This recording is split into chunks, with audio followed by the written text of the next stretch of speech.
So this is my first time filming a video like this, completely off the cuff. I don't have any of my camera equipment. I'm here in Beijing, and I came here to meet Kuei-Jo. I've got a little time off from work, and we've got his phone here, and man, so we're gonna just talk briefly about, aside from just learning in the classroom, the things outside of the classroom that... Because is class enough? Is class enough to learn Chinese? Exactly. My name's Kuei-Jo. I'm the creator of Elementary Chinese, learn real Chinese, communicate, and have fun. And I guess it's been about 2 years now that I've been teaching adults who work here in China Mandarin. And I would say, is Chinese class enough? You gotta have the right mentality, and you gotta enhance your Chinese studies outside of class. And my whole approach was born out of my own frustration with studying Chinese way back in the beginning. I did it in college.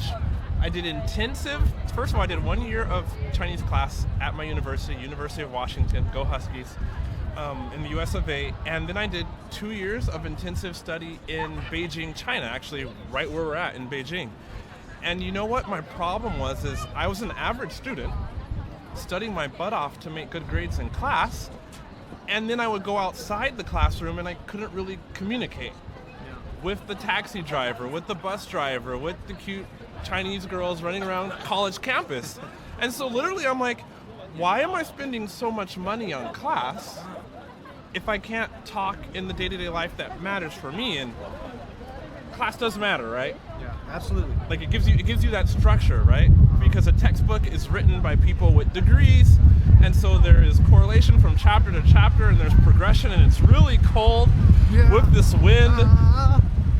And so class has a place, but what you gotta do, and what I teach people to do outside of class, is to, number one, ask a lot of questions.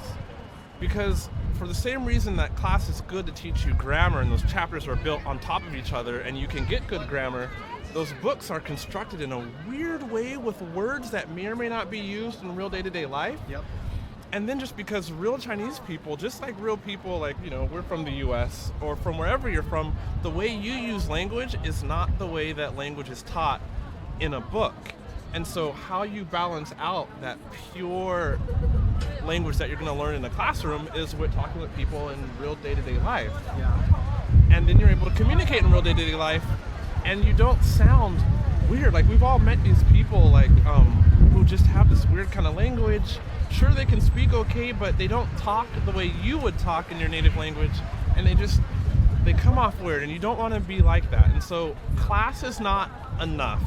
You have to really study outside of class. You got to make real Chinese friends. Yep. Make connections with real people. You got to work on your pronunciation. Like, you got to get into the real world. Also, you're not going to become relevant inside a classroom. Yeah.